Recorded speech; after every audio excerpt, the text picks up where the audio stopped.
Hello again, everybody. I am Matt Kaplan. I am the host of Planetary Radio, blah, blah, blah. It has been a fantastic weekend, and we have the perfect finish for you now. It is going to be a thrilling way to finish these two great days of Planet Fest 21 to Mars and back, and to prepare us for what is to come on Thursday, this coming Thursday. And that is exactly what our topic is going to be over the next few minutes. I am thrilled to be here with one of my favorite Martians. If Rob Manning's enthusiasm for Mars and his work were rocket fuel, Perseverance would have gotten there, made this trip in about a week instead of nearly 6 months. Let me tell you a little bit about Rob. He was a student at Caltech when he first arrived at the Jet Propulsion Lab. He was very quickly asked to lead the entry, descent, and landing team for Mars Pathfinder, the mission that put us back in the Mars business, back on the path to Mars for the first time since the glorious Viking mission. He has been a key contributor to every U.S. Mars mission since. Now he is chief engineer at JPL, perhaps the most famous engineering and science facility on Earth. Rob Manning, it is so fun to be back with you again. Welcome. Matt, thank you so much. It's what a great privilege it is to be back with you and the Planetary Society group on this great Planet Fest, something I've been doing for years and years and been part of for such a long time. This is such an exciting event. So thank you once again, even in COVID times, inviting us to come and join you virtually. Well, we had to celebrate this landing, right? These coming 7 minutes or 7 more minutes of terror. Now, before we get to that, I got to show you because I wore this yesterday. I have Marvin the Martian on today, but here's my new tie that came just in time for right. Planet Wow! Fest. Look at that! Look at that! Look at that! And look what's up at the top. I see. Oh, and the helicopter. Ingenuity. Yeah, I know it is ingenious, Brilliant. isn't it? Yes, it's brilliant. This is a first as well. I'm going to take a question from our audience, from our many attendees here at Planet Fest, because I cannot resist it. Yes, the name of this session that we gave it is 7 More Minutes of Terror, the drama of landing a rover on Mars. But here is a question that came from Art Martin. Art, I hope you're out there watching. Could we rename the 7 Minutes of Terror to be something less emotional? Perhaps the 7 minutes of intense concern or something. Terror sounds like something from a horror movie, like you're being stalked by an axe murderer. I don't know. I think I like terror. Oh, he's got a point there. Probably terror is not the right word. It's probably more like, anxiety, deep anxiety. In fact, I don't want people watching to feel anxiety, but I feel anxiety. I mean, this is stuff that we've done with our own hands and brains, and it's so easy. It really is easy to make a mistake. That's easy. And so it's so when I can tell people all the time is when you see us cheering, yay, we landed safely. Yes, it's not happiness. It's relief. It's deep relief, and that relief is palpable in the team. It's going to be hard for you to see it because on Thursday you're going to see people like this, covered like this, protecting each other with our masks, but the feeling will be there nevertheless, because you think the thousands and thousands have to go right.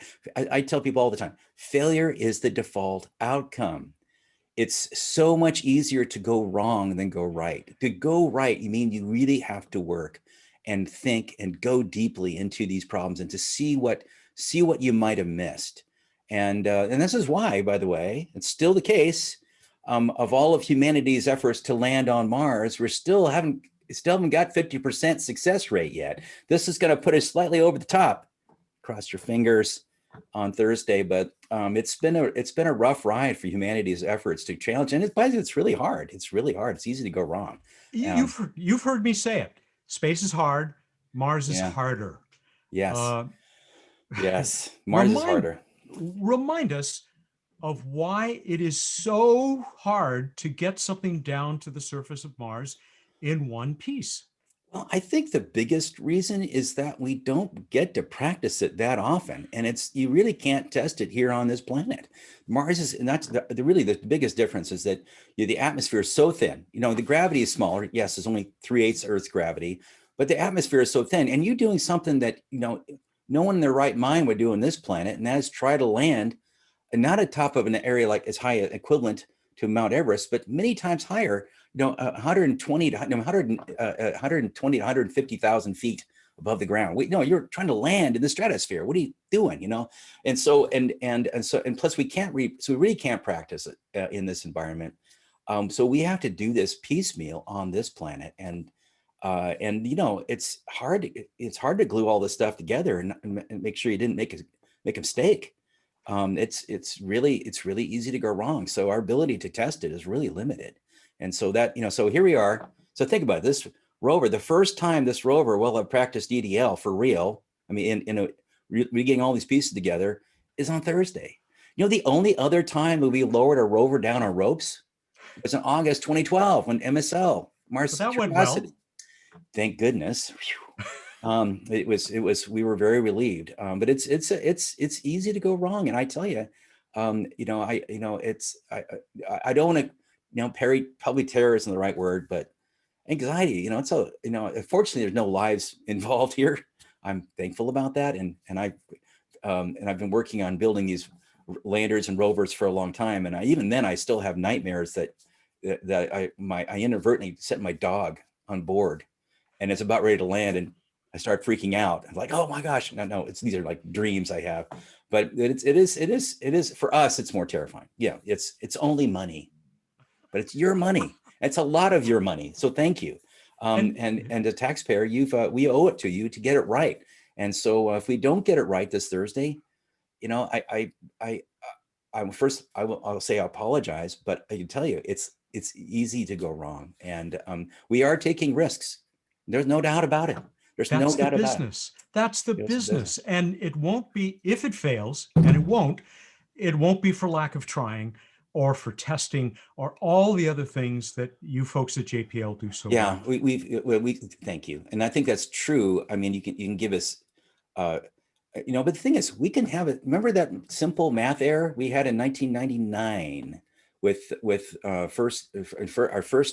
particularly with Mars Climate Orbiter, where we had the metric to English conversion error. It sounds like how stupid can those people be anyway? Well, the thing is, yes, it was a particularly embarrassing one because it's something that kids learn at school.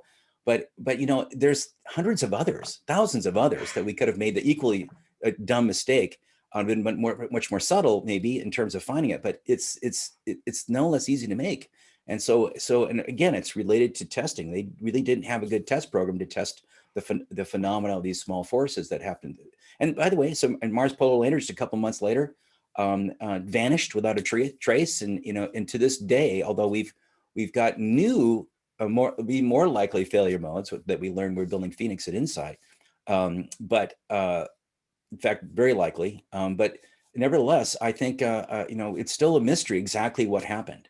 In fact, that's the only spacecraft we've not found debris from so far in our searches. So we've hunted all over the South Pole looking for Mars Polar Lander with 50 some terabytes worth of image data from the HiRISE camera on Mars Reconnaissance Orbiter. And we still haven't found anything, not even one little piece of back shell or parachute or something, or some glint. Anyway, someday some Mars colonist is going to find this old bits of metal out there. And if they do, have them call me. I'll do that, Rob. I hope we're both around for that call. Yeah. You have a ton of fantastic slides, and then we're going to climax this closing session with this wonderful video. Yes. But I got one other question for you before we get to your slides. Man. And by the way, everybody, point of order. We are going to go beyond the 3:30 that is listed in your Whova schedule. We're going to try and get through that video by 3:30, but anybody who wants to stick around and throw some questions at Rob, and I will pass those along.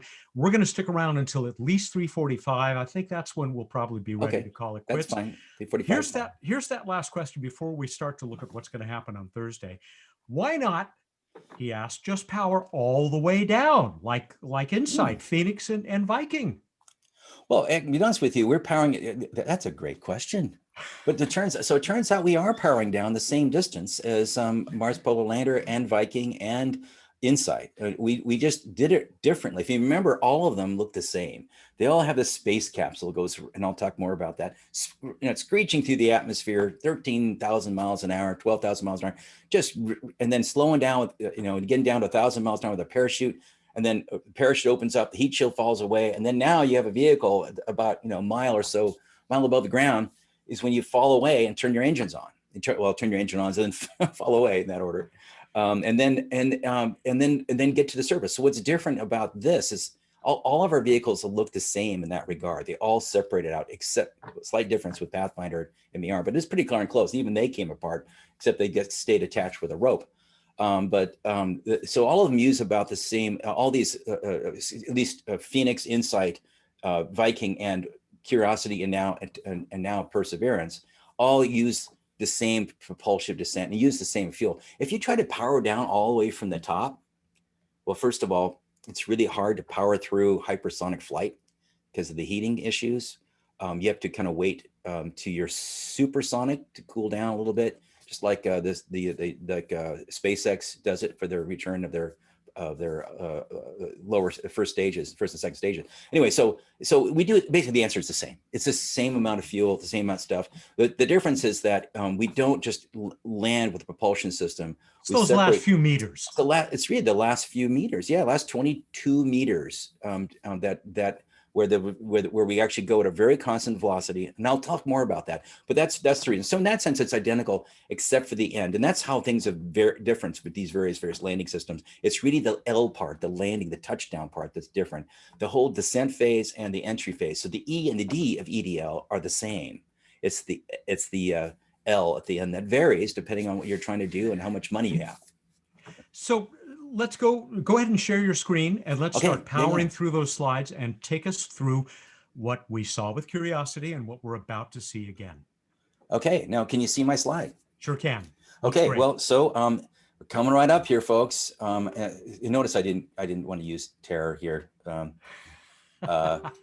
So we're going to Jezreel. You guys, some of you have seen lectures about this, explaining this earlier this weekend, and we're going to Jezreel. It's a big crater. It's about 45 kilometers, 28 miles across, and it's a big circle, big impact crater. And so what I'm just kind of go through a little bit of history now. So you see that ellipse there? That's about the area of Rhode Island. That's about the size of what we were trying to aim for Spirit and Opportunity and Pathfinder, and Phoenix and Mars Polar Lander, which didn't get there, and Insight. So why are those so big? Well, can't you guys aim better than that? Well, the problem is that we can aim very well to the top of the atmosphere, but when the challenge, we don't have like weather balloons or things like that. We don't know what the density is, and there's enormous fluctuation of the density of Mars. So you're all coming at this narrow angle, and you're trying to use as much of the atmosphere as you can as you're aiming kind of grazing angle to the surface relative to the surface of Mars, so you get as much atmosphere as possible. That variation of density, though, really results in some variation in how far you go. And so in this picture, you can't tell, but you're coming in from the left in this picture. Imagine there are all these coming in from the left through the ellipse down the long axis of the ellipse. So that's what we do. So but on Curiosity rover, we did something that had not been done on Mars before, but it's been a very old technique. We took the Apollo guidance algorithm, the very same control architecture for controlling the Apollo spacecraft, and I'll explain more about that in a minute, and we used it to help steer and take away some of that atmospheric drag uncertainty. That got us to a much smaller ellipse, now something about the size of greater Washington, D.C. area. And so it's much better. It's still pretty big, and we still like it to be smaller. But so I say we land somewhere that we don't know where exactly we're going to land. More likely toward the middle, because it's kind of a Gaussian distribution, so it's normal distribution. So it's more likely to land kind of toward the middle of these things. But we're doing something new. This is the cool thing. We're doing something new this time that we didn't do on Curiosity. And what we're doing, and I'll show this more, is we want this ellipse to be even smaller. Why do we want that? Well, because we want to go to a very specific place in that, and I'll zoom in on that in a second, where that outflow channel, where there's appears to be debris flow from an ancient water flow on Mars. And so we'd like to aim really close to that. So scientists are very excited. There's some great meteorological signatures there. So the trick that we added this time is, so imagine you're coming along horizontally. What is in our vehicle, when we're actually turning into the atmosphere, that angle we started with actually flattens out. In fact, we might even, with a little lift, and I'll show this in a minute, gain a little bit of altitude. And what we do is we're crossing across from left to right of this image, is that we start, we as soon as the software on board, this is all autonomous. This is not us on Earth doing anything. We're just watching this whole thing. 11 minutes later, and it opens a parachute. So imagine you're a dragster and you're trying to get into the end. You pull your parachute so you can end up and stop at the right stop at the end of your runway, your racetrack. So that's exactly what we do. We're using something called range trigger. We open the parachute. We time when they open the parachute. Like, ready, set. Okay, we're almost there. We're almost there. Okay, open now. And opens up and it brings us to a stop. Now we can then descend more vertically after the parachute opens up. So that's what we're doing. So there's that same ellipse. That new with the parachute deploy trigger, we call it, the trigger algorithm. And there is that wonderful area there. Look how beautiful that is. Of course, that's false color image with minerals, coloring of orbital rendering of images of data from mineralogy of the area. You can see there's the outflow channel. Look at all this stuff there. There is an outflow channel. There are craters, and I don't show the whole circle, but there's other stuff in there. This is great. This is where scientists want to go. They want to go to really cool places, and we want to be able to drive our rover up there. And in fact, eventually, we'd like to go over the top of that thing. And some of you may have seen talks about this earlier, where we go off to the left and climb up that hill on the left near that. See the channel there? It looks like a river, doesn't it? And so we'll do that. The trouble is, it's still a pretty big ellipse. Look, it's a size compared to that with the size of Manhattan. This is a circle. This ellipse area is about the size of Manhattan. So as you know, Manhattan also has a lot of obstacles. You don't want to land, land your rover or your airbag rover on Manhattan because there's some stuff in the way. Well, there's not quite as bad. It's not quite as bad as in Jezero Crater, this part of Jezero Crater. However, there are still obstacles. But the good news is within 600 meters of anywhere you land in that red circle, there's a safe place you can land. And we know that because we've taken these images from orbit, looked down and characterized the surface and figured out that everywhere in that circle, all we have to do is we're coming down in our parachute, look out the window. And we'll talk more about that in a second. So now, as you know, we launched last July, and for the past 8 months or so, we've gone 354 million miles. And so on Thursday at 12:36 Pacific, 10 minutes before entering the atmosphere, the cruise stage is going to separate. So at 12:46 is when we hit the top of the atmosphere. The cruise stage will separate from the entry vehicle. That cruise stage has been really handy for all these vehicles. It's only there to help us get to Mars. It's got solar panels on one side. It's got cooling radiators. Those white big panels you see are actually cooling fins, kind of like they actually look out at the cold of the 3-degree Kelvin of deep space on either side. And it keeps the vehicle cool because we circulate freon throughout the vehicle to pull the heat out from the rover and its power supply out to space, so we can radiate it out. So we have to get rid of that freon, and then we cut cables and fire pyrotechnic devices to push that, and springs literally push that cruise stage away. And we put it in a direction so it doesn't follow us. We learn our lesson, because it turned out we learned later that after doing Pathfinder and Spirit and Opportunity, that cruise stage shouldn't be following right behind us. Because it turns out as it melts and produces these small pieces, which become shrapnel, which catches up with the vehicle. Don't do that. So had we been on board and looked out the window on Spirit and Opportunity, we would have seen this bright pieces of metal come shooting past us like a Star Wars flick. Anyway, so this is not terrifying. It's terrifying if you were on board. No, really. So now we do is we push the cruise stage up to the left in a way now. And so now for the first time, we did this on Curiosity as well. And we did with Phoenix and Insight. So we've learned that for all of these, we push them off away from us. So they come in parallel. Now, if you look out the window, if you were on board, you'd see this thing melting next to you about a couple of football fields away, which would be kind of fun to watch. Yeah, Not yeah, it'd be a creepy. nice view out the Yeah. window, wouldn't it? Yeah. But then again, you're also kind of busy, because as you hit the atmosphere, you go from being, floating happily in outer space and enjoying this wonderful 8-month cruise in 0G. Now suddenly you're going to get plastered toward the heat shield with 11 times your own weight against your chair. And it's probably not good for your heart, but you're probably too busy. You wouldn't even be able to lift your head and look out the window. So there we go. Yeah, this is what could go wrong. Anyway, 11 G's, I'd put up with it to would get to you? Mars. Yeah, I don't know if I I don't think my body would. yeah, I think I'd be dead, but Maybe. yeah, I at think, least I'd be on Mars. we can handle 6 Gs, something like that, if we're in good shape and it doesn't last very long. But something that lasts, even a good fraction of a minute is probably not good for you. Okay, so now we're moving around 12,000 miles per hour. And so even in a very thin atmosphere, there is going that fast.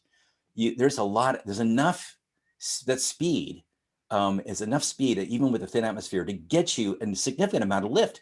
So you see this picture like this. When you look at this picture, everyone thinks it's coming down at an angle. Well, look at the arrow pointing. No, you're going horizontally. And that's something a lot of people don't realize. And so this lift going up. So why is it tilted? Who tilted it?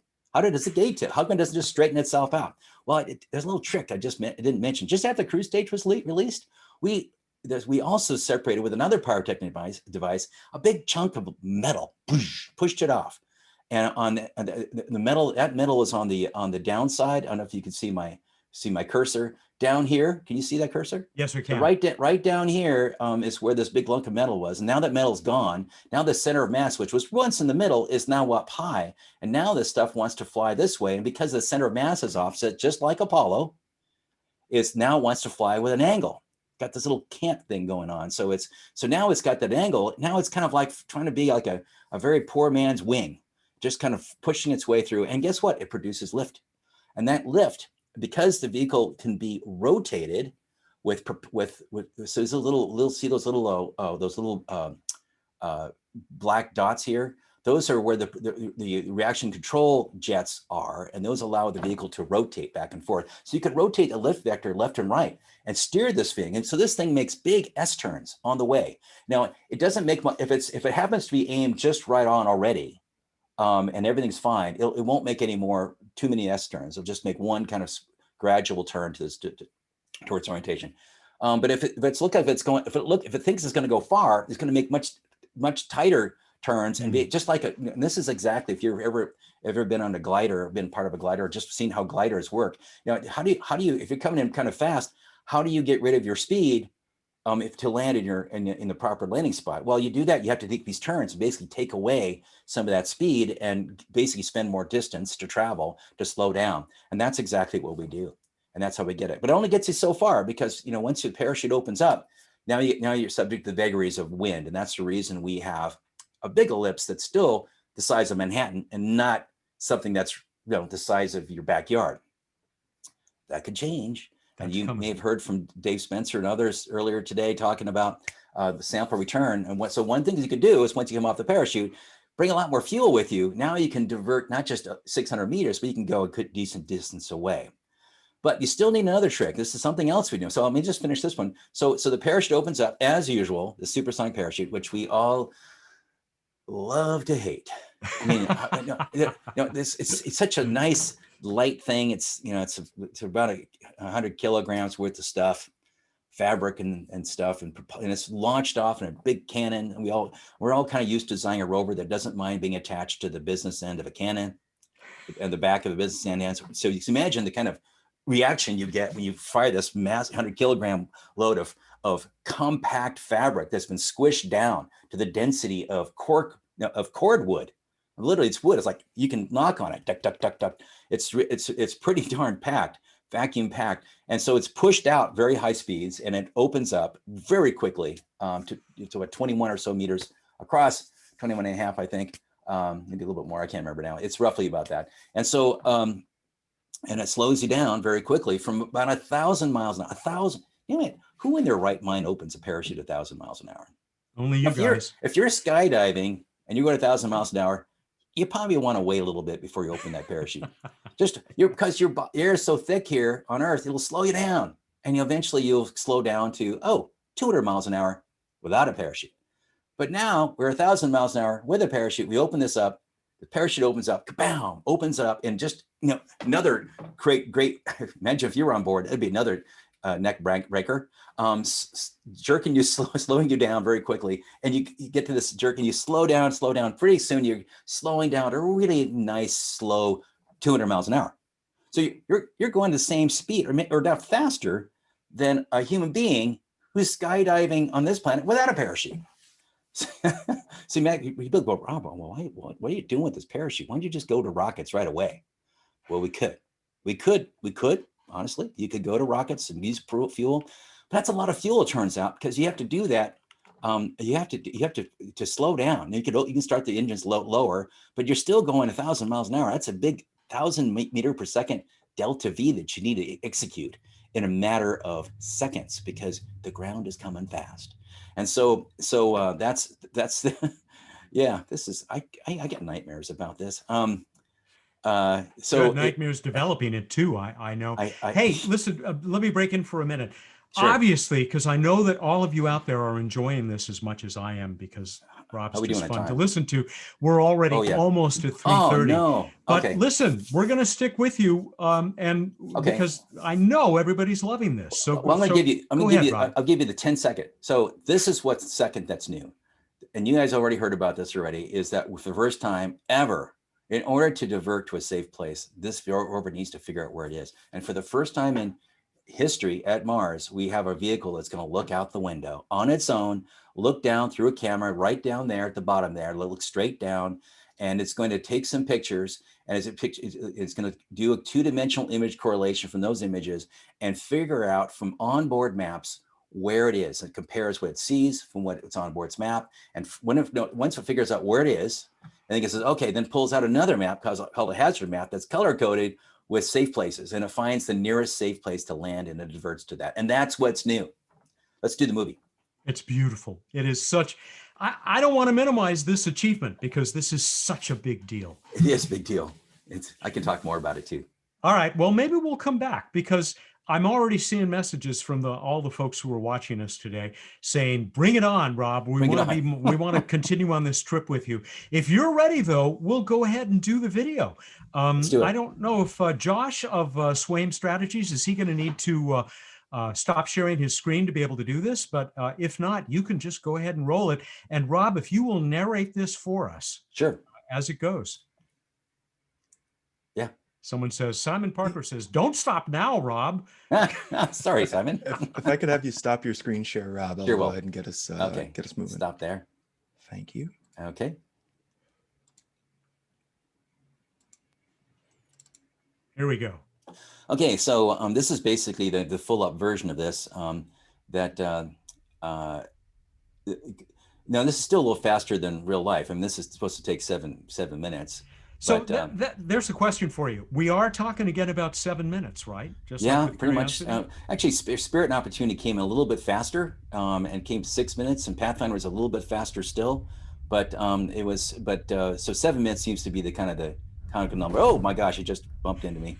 And so there's a vehicle heat shield. There's the cruise stage. By heat cruise stage, it's going to hit the atmosphere, going pretty fast, and hopefully it'll melt a long ways away from us. Then the heat shields kicks in to give its job. And this is when you get down. You can see the vehicle is firing its engines, and it's doing its guidance maneuvers. It's doing this roll as it cruises up. Imagine if you were on Mars, you would see this streak coming through, especially if it comes toward in the evening. And so so you're looking from the inside the vehicle down. The heat shield's going to pop off in just a second here. Boom. After the parachute opens up. So there we go. Let's get the parachute up. There's a lid on it that gets fired. It just breaks through that lid, opens up about that fast. It happens very, very quickly. We slow down to about 200 miles an hour after a bit. And then now the heat shield has to come off. We're going to be taking pictures from MRO again. It won't be quite as good as MSL if we get it, but as we got for Curiosity, but hopefully we'll get a good shot of it. There's the cruise stage, heat shield falling away, and it falls and lands a little bit further down range from where we are. It'll be about 500 meters away. Now we lit engines. Now we have our propulsive descent vehicle. It flies to the surface, it's slowing down gradually to about 2.5 meters per second. which is really slow, by the way, which is even slower. 2.5 miles an hour, 0.75 meters per second. I'm getting my units wrong. And so it really slows down. And you get away with that with the sky crane architecture, where we can lower the vehicle down. We don't have to worry about those engines interfering with the surface. And we can just lower it down very slowly. The slowest landings ever on any planet. And the descent stage pops up, flies out of the way, and crash lands some distance away. And now we're there. Think about this. No climbing out of airbags, no climbing off of big landers that are and down ramps. You're right there on Mars, ready to do your science. And that's the part why delivering rovers with the sky crane architecture has turned out to be such a wonderful thing. That's really made a difference. And I'll talk more. I can talk about in the time we have a little bit more about the sky crane, and what made that hard and why we came up with it back, a long time ago, 21 years ago. Actually, 21 years ago this week. Bravo. And bravo also, kudos to the CGI folks at GPL they did a for good that job. Gorgeous video.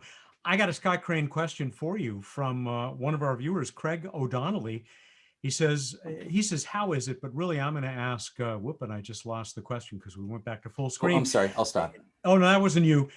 He says, how is the sky crane on Perseverance different or better than Curiosity? Is it different? It's not. There's some tiniest little differences, mostly, for example, because of the train variation, we're starting the sky crane a couple meters higher, which is about 2.5 seconds earlier, just because we want to make sure there's a lot of train variation there. So we want to make sure that we get all that thing done, because there's the one thing we don't see. We do look out the window, see where we are. But when we lower the vehicle down, on a rope, we're with our eyes closed, and we just sort of keep going down until the descent stage continues going down at the same 2.5 miles an hour. But this descent stage notices, hey, wait a minute now. In order to keep that constant speed, I've had to lower my thrust. And by lowering the thrust, if we've lowered my thrust by half because the descent stage and the rover weigh about the same, something must be on Mars. The rover's probably there. Time to take off. Time to cut the ropes and fly away. And by the way, Miguel San Martin, my friend and brilliant thinker, he came about this when we were struggling to figure the sky crane architecture out in more detail in 2003. Miguel discovered that when he was doing simulations, like, hey, how about that? We don't need to put touchdown sensors on our wheels after all, Rob. And I go like, what? How is that possible, Miguel? And he tells me, he says, oh, yeah, of course. It's just, you just can't keep that. Now, the downside is when you do this, your ropes are getting slack, aren't they? If you keep going down, those ropes are going to get slack like this. And you want those ropes hanging on things. So the mechanical guy said, oh, no problem. We'll just have a spool that spring loaded that will keep them tight. So actually the ropes are kind of pulling, they're basically trying to keep tugging on each other a little bit, not a lot, but keep just enough to keep the slack from building up. I'm glad you didn't put that high-tech simulation of the rover too far away, because you got to show people something you showed me about how keep the rover from turning into a pendulum. Well, in fact, that's exactly right. So one of the things about a couple of us came up with the sky crane idea after Mars Polar Lander vanished. We did talk about, wouldn't it be nice? Those airbags would be a lot easier if those solid rocket motors on Pathfinder were a little bit more easily to control, and we could make the airbags lighter. We were, after coming up with some ideas of what to do after Mars Polar Lander vanished, we were brainstorming. I was brainstorming with a small team when we said, wait a minute now. If the descent stage propulsion system was good enough, maybe you can dispense with airbags altogether. In fact, you might even dispense with the land. In fact, you might even be able to land directly on your wheels. No, you can't do that. That's nuts. That's nuts. And the biggest thing was, well, Rob, what about this? What if it's a pendulum, right? And if you're swinging and you land like this, and those wheels are just going to get whacked. They don't like landing sideways. They just want to land straight up and down. And I go, oh yeah, you're right about that. Well, time flies on. A couple of years ago, we're developing Spirit and Opportunity. And Spirit and Opportunity, one of the things we had to do is we were trying to control the velocity better with the airbags, because the rover weighed so much more, even if it's the same size as Pathfinder, and the airbags were the same. the rover inside weighed a lot more than the whole lander rover combination on Pathfinder. So we were getting a world of hurt. So we realized we had to add some rockets to control this thing a little bit. So we added 3 solid rockets on Spirit and Opportunity. And in the process, we realized something about the math about this. And so we said, turns out this is not that hard to control after all. And Miguel, again, and I were talking, said, this is actually easier than we thought. And so let me just give an experience. So why is this not a pendulum? It isn't a pendulum, it turns out. A pendulum is only true when the ceiling is locked in place. But this thing's free to move. The descent stage can tip and roll in each direction and move back and forth. And especially if you hook it up, as Miguel pointed out, to the middle, you'll be able to be agile.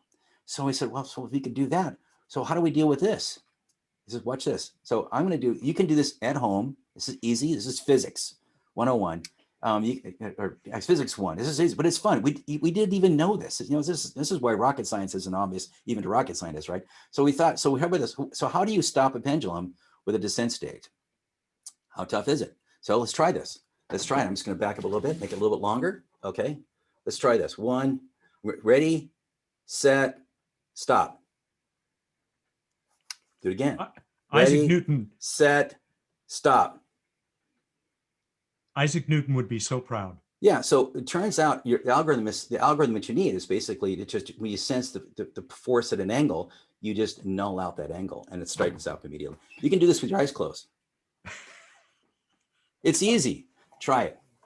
And this is just one of the thousands of challenges you needed to handle to be able to make this work. Sure. And some of the other interesting things, for example, the descent to lower the rover down 7 meters on these three ropes is we needed a way to spool it down. We just didn't want to go clunk because then it'd be really clunking down at the bottom. So we didn't want to so we needed a way to spool it out. Now we had a way to do that on Pathfinder using a brake. Mm-hmm. Literally a centripetal brake, very simple. We had one built into one of the pedals, and the rope, the cable, actually was a metal tape, went right through to the back shell where the parachute was attached. So you can look at that later. But we couldn't use that. That brake was not very reliable for these larger mass. So instead, we just use electric. They said, what do we use? Electric generator. Just like I stopped my car. Motor.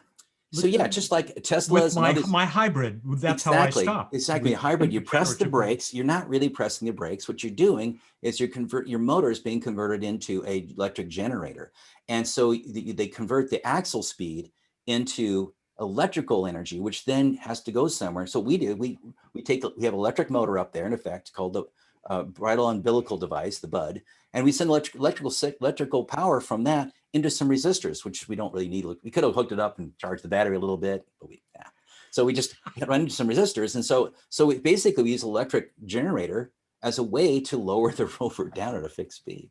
It's kind of cool. And now stuff like that. So cool. Little these inventions.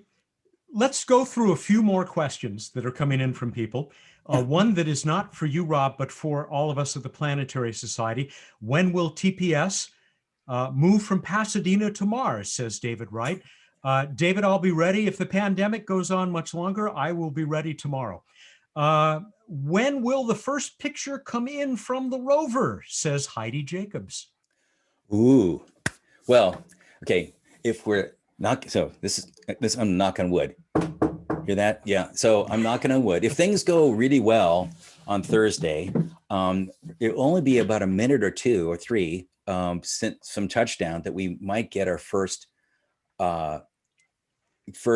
thumbnail images taken from the front and rear has cams of the rover, just like we did with Curiosity. If you remember, we had little thumbnails that came out, black and white, and they're not that clear. I will be honest with you. There's a little dust cover on them that will still be closed. All that, when you land, even with those engines, even though they're pointed out to one side, they still make a mess of dust and little pebbles are flying around. So we put these covers on them, but we can still, they're clear covers, so we can see through them. They might be covered with dust, but you'll still be able to see. And in fact, we're lucky, we might see the descent stage doing its thing in a distance away. Wow. Like we did with MSL, and landing, and not so elegantly, unfortunately. Someday we'll make an elegant version of that descent stage, so it lands more elegantly. But what about the pictures as you're descending? Okay, that we those will heard be about? taken. Those are taken in real time. So we have these wonderful cameras, and these cameras. There's a camera on the rover looking up. There's a descent stage camera that's looking down. There's another camera from the rover looking down. We'll be able. There's another camera looking up with a parachute. When the parachute inflates, for the first time in history, we get to see what a parachute inflating in Mars looks like. We've never seen it. Wow. We've seen it parachute inflated from orbit, from Mars Reconnaissance Orbiter, with those wonderful orbital pictures. Can you imagine taken from space and see a thing? We're going to try that again. In fact, our timing is such that it's a little bit later. We might, if we're lucky, from Mars Reconnaissance Orbiter, we might be able to see the parachute with the back shell, but the lander in the propulsion, the rover and the descent stage still bolted together, flying away to its spot. So you may be able to see that. Depending on that, we have to get lucky. Yeah, I'll just settle for coming down in one. Coming down. But, yeah, me too. Wouldn't that be great? I keep telling Tom, it's just as long as there's radio signals coming from this after touchdown, I'm gonna just up and down. I can't stop. I cannot control myself.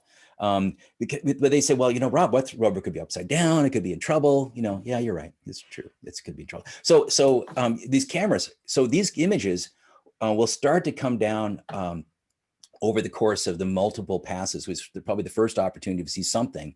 We might get something, maybe some thumbnail images on the first Odyssey pass. When the Odyssey orbiter flies overhead, the rover just will wake up because it takes a snooze after that landing. It's a busy afternoon for that poor rover. Right. So it's been snoozing. So it wakes up and it sends some intensive data up, and including these pictures, and hopefully in the 3.5 hours after landing in the afternoon, late afternoon, we might be able to see something if we're lucky. And so we'll play it by ears. Now, these are very commercial. These are upgraded commercial cameras that are really meant. In fact, they've got USB on them and Ethernet, things that we don't normally fly in outer space. Bluetooth. You got Bluetooth built in? Not yet. Oh, I'd like to see that, but someday. But but these images will be very. And if this camera works well, and we think it will, because we tried testing it in the environment, we shook it and beat it up and whacked it with pyrotechnic explosions nearby to make sure they didn't break themselves apart. But we don't know, and there's a lot of these things. And by the way, there's a lot of things that could go wrong. Even if things go well on landing day, there's a lot of things that could go wrong in such a way that we don't hear what's going on. And so, because the radio links are fragile, the radios, there are known idiosyncrasies with our X-band transmitter or things like that. We're sending down tones where we're landing, as well as the data that's streaming back via Mars Reconnaissance Orbiter, and then back to, which conveniently planned it to is flying overhead at that same time during intercept landing, as well as clicking a picture. Nice. So it'll be fun. I mean, and then if everything goes well, we'll have a few weeks to reload. We have to change the software because the software on board for Surface isn't really there to do it. When I reboot it into the new software, and then once we check out the hardware, then we'll be starting and getting ready to deploying Ingenuity helicopter, which we'd like to have that portion of the mission done with. And unfortunately, it'd be so cool, wouldn't it, if that little helicopter just kind of hopped along with us for the whole journey? Yeah, absolutely. Unfortunately, that helicopter doesn't have enough energy because its solar panels are so small to keep up. And it's got to spin so fast, right? It's 2,700 RPM. It's pretty, it's screaming, and it takes a lot of energy. It's only awake for a little bit. It's like our rovers. They're all like all our robots on Mars are narcoleptic, right? To save power. They're sleeping all the time, just charging their batteries in between moments of alertness. And so that's certainly true with Ingenuity. And so Ingenuity will be able to do a few flights, practice flights, and hopefully someday we'll have a real helicopter that actually has a radio that can go up to an orbiter. That way it can be kind of free of the lander. But that's a helicopter that has to be a little bit bigger than this one, because this is only 2 kilograms. One step at a time. Yeah. One rover at a time. One helicopter at a time. Yes. I got one more for you. We're already over time, but I am absolutely convinced nobody has left. It's just too much fun talking to you. And I got to find it again here now, because I know it's one you know how to answer. And I want to be able to give credit to the person who asked it. Shoot, I'm not going to find it. So my apologies that I can't provide your name. But the question is this, Rob. how is it going to be different from these various landing techniques that have worked pretty well so far when it comes time to put humans on Mars? I think it's going to be terrifying. Also, I mean, you cannot sending humans to Mars is intrinsically a challenge too. I mean, and you have to be just as careful. It will also be on the order of 7 minutes, maybe a little bit longer because there's a little bit more momentum. The entry part phase is longer. That's why Curiosity and Perseverance took longer to enter than Spirit and Opportunity because they hit the atmosphere and slowed down quicker. But there's still, it's going to be, especially once you get to the point where you're below, you're a few, Mach 2, Mach 3, Mach 4, and you're still about 10 miles, I'm sorry, about 10 kilometers above the surface, about 3 or 4 or 5 miles above the ground. You'll be, that goes really fast, and a lot has to happen. It's very much, you've watched how dramatic those landings of SpaceX's first stage is. That goes up there, and then it seems to be nothing flat. It comes tooting back, you're back down. How did it get down here so quick? It took a lot longer to get up than to come down, and that's true. It does. It slows down quick and turns around and hightails it back in. So that's going to feel that way. So it's going to be very nerve-wracking for real astronauts. Now, I don't know, they're probably not going to use the sky crane, even though I think it works for larger vehicles, but I don't. It's nothing special about it. If it fits in your architecture, it's worth considering. But there's other there's a whole host of ways of touching down, dealing. But you're going to have a system that's going to look out the window just like this. So this technology that we're doing will be useful. And in fact, the same technology can be easily adapted so that not just you avoid obstacles, you fly to your destination. So long as you start that separation from the back shell a little bit higher up, and you take some more fuel with you, this vehicle, you could fly it to a particular spot and land in your backyard rather than Manhattan. And so that's our hope, is that you'll be able to land right in front of Wall Street, or something like that. So I think anyway, I think I want to come down in Central Park myself. Central Park, yeah, there's some nice spots there to land there.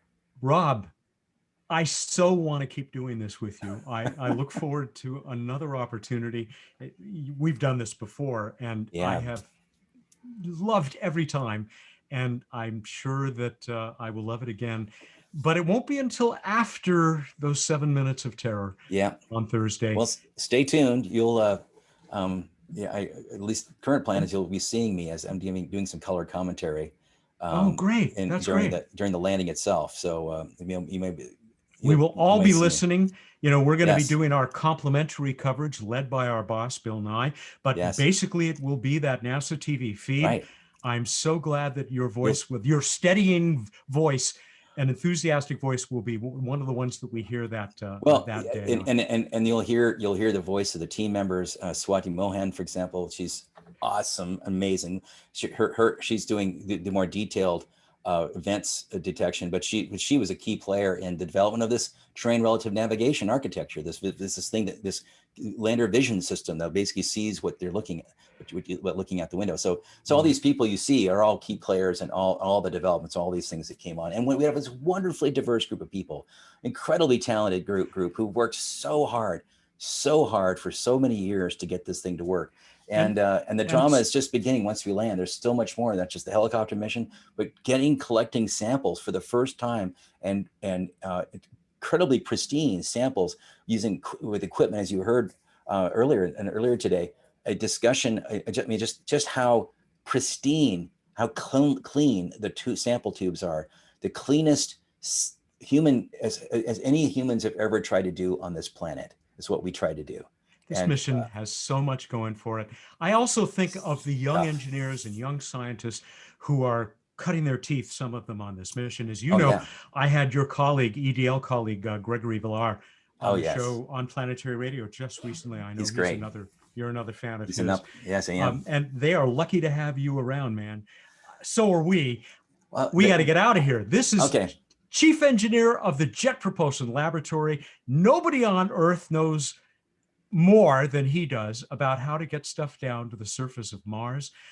What a blast this has been. And as I expected, what did I tell you? Perfect ending for this weekend of Planet Fest. But of course, we still have that wonderful coverage coming up on Thursday. We hope a lot of you will be back for that. Now, I have also been told that we are ready to announce the winner of the photo contest. And I don't know if I'm going to get some help with that. Is anybody else coming online? Are we going to show that? We're going to display that. So here comes, and there it is. Well, congratulations, Christopher Beck or Becke. Here is the, of course, it's a selfie with the boss, but he's wearing the right shirt. You see that shirt, Rob? That's a Planetary Radio t-shirt. I need a new one. I'll put one in the mail. Congratulations to you, Christopher. Again, thank you all of us for joining us. It has been a absolutely magnificent weekend. And we look forward to joining you again. All of us at the Planetary Society have had a blast. We hope you have had too. And Rob, can't wait till next time. Thank you. Congratulations, Christopher. And by the way, congratulations to the Chinese team, Tianwen-1 and the UAE Hope mission who just got there last week. You know, that's a big deal, you know, for anyone. So all of us really admire their first efforts to try to make this happen for them. And you know, it's hard, and we all learn from each other. So this is fabulous. And don't forget, everyone, the video gallery there, which is available to you in Whoville. Well, it's there on mine. Maybe it's there on yours. That gallery has all of the recordings of all the sessions, or it will if it doesn't yet, and the ones that we pre-recorded, like my conversation with Andy Weir, author of The Martian, who made Sojourner his pet in the Mars habitat, and my conversation with Amran Sharaf, the project director for the UAE Hope mission, and Andrew Jones, who talked to us about Tianwen-1. It is a great time for Mars. In fact, Rob, don't you call this the Mars Renaissance? It is. We've been in it for a while, but I have to admit, this is really exciting. It hasn't really ended. You know, we've learned so much, so much in the last 20 years of exploration. But it feels like we've just, you know, scratched the surface. Think about it. You know, planet Mars has got as much land area as all the land area on this planet. And we've only, you know, visited, you know, a couple of handfuls of places, not even 2 handfuls worth of spots.